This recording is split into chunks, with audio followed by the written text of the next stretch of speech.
গতানুগতিকভাবে একই ধরনের রান্না খেতে খেতে যখন একঘেয়েমি লাগবে তখন এই ধরনের একটি রেসিপি তৈরি করে নিতে পারেন। আসসালামু আলাইকুম।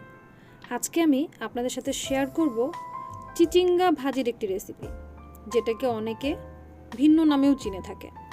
তো যাই হোক, আজকে গল্পে গল্পে আপনাদের সাথে এই সাধারণ একটি রেসিপিকে কিভাবে অসাধারণ বানাতে পারেন সেইটার পদ্ধতি শেয়ার করব। আজকের এই রেসিপিটি তৈরি করার জন্য আমার লাগবে চিচিঙ্গা। আমি এখানে ফ্রেশ দেখে কিছু চিচিঙ্গা নিয়েছি।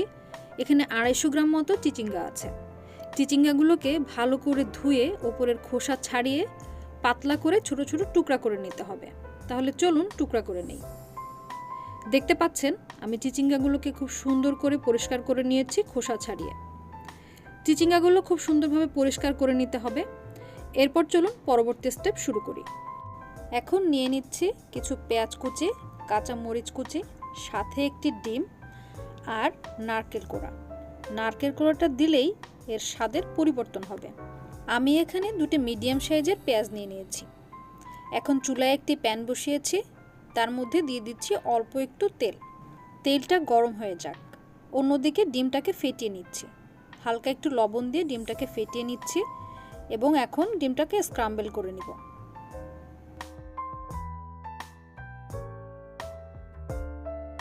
কম বেশি প্রত্যেকেই এভাবে ডিমটাকে স্ক্রাম্বল করে দিয়ে চিচিঙ্গার ভাজিটি করে থাকেন।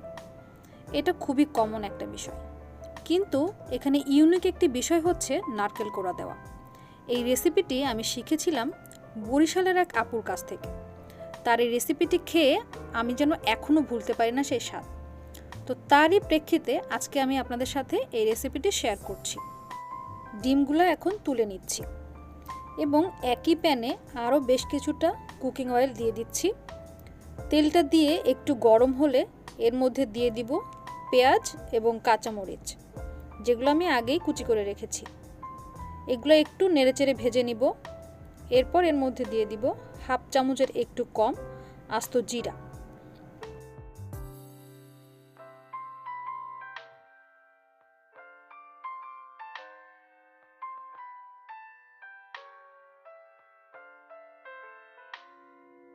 অনেকেই আছেন ভাজির মধ্যে এরকম আস্ত জিরা দেওয়াটা পছন্দ করেন না, তারা চাইলে স্কিপ করতে পারেন। বাট ট্রাস্ট মি, এটা যদি দিয়ে ভাজিটা করেন, ভাজিটার টেস্ট কিন্তু বেশ চেঞ্জ হবে। এখন দেখতে পাচ্ছেন পেঁয়াজের রং কিছুটা চেঞ্জ হয়েছে। এর মধ্যে দিয়ে দিচ্ছি সেই যুগান্তকারী উপকরণ, যেটা নারকেল কোড়া। এটা আমি ফ্রিজে সংরক্ষণ করেছিলাম, এজন্য একটু জমাট বেঁধে আছে। এটাকে খুব সুন্দর করে নেড়েচেড়ে কালারটা কিছুটা পরিবর্তন করে ভেজে নিব। নারকেল কোড়াটা একটু লালচে করে ভেজে নিলে এর স্বাদ কিন্তু অনেক বেশি এনহ্যান্স হবে।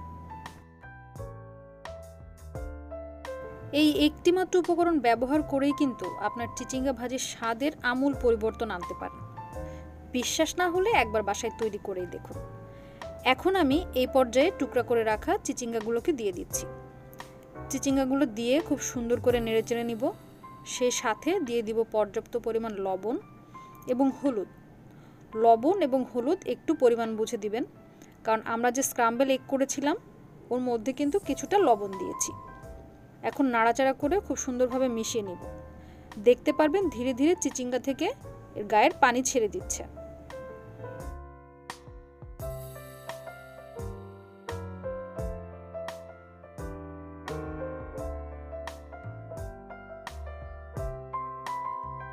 সবজিটাকে দ্রুত সিদ্ধ করার জন্য আমি ঢেকে রান্না করব। আমি এভাবে ঢেকে দিচ্ছি এবং চুলার ফ্লেমটা রাখছি মিডিয়াম হাই। দেখতে পাচ্ছেন চিচিঙ্গা থেকে বেশ কিছুটা পানি বেরিয়েছে। এভাবে নাড়াচাড়া করে নিচ্ছি যতক্ষণ পর্যন্ত না চিচিঙ্গা সঠিক মাত্রায় সিদ্ধ হয়ে যাচ্ছে, ততক্ষণ পর্যন্ত রান্না করতে হবে।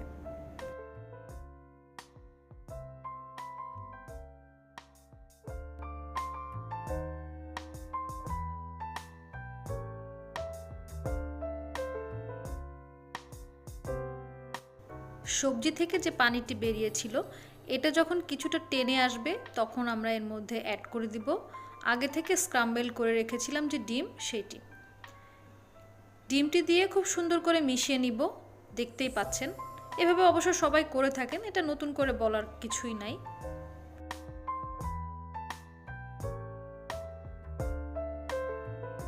100% কুক হওয়ার জন্য আমি আবার ঢাকনা দিয়ে ঢেকে রাখবো।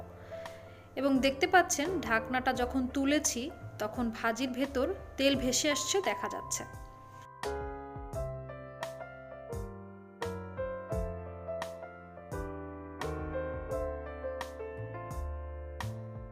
চাইলে ভাজিটি এই পর্যায়ে নামিয়ে নিতে পারেন।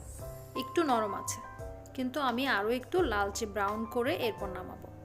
যেহেতু এর মধ্যে নারকেল ব্যবহার করেছি সেহেতু ভাজিটি একটু লালচে হলে ভালো লাগবে খেতে। দেখতে পাচ্ছেন ভাজিটি একেবারে রেডি।